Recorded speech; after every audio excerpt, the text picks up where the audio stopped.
একদিন এক কাক খাবার খুঁজতে বেরিয়েছিল। সে এক রুটির টুকরা পেল আর গাছে বসে খেতে লাগল। ওই সময় এক চালাক শিয়াল কাছ থেকে দেখছিল।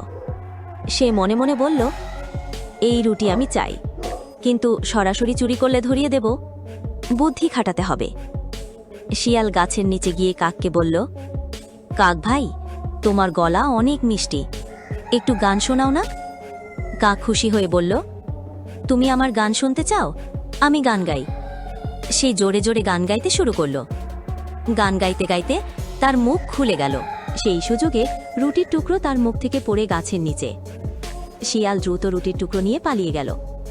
কাক আশ্চর্য হয়ে রুটিটা হারিয়ে দুঃখ করল। সে ভাবল, আহ, আমি বোকামি করে ফাঁদে পড়ে গেলাম। তারপর থেকে কাক আর কারো কথা শুনে বোকা হয়নি।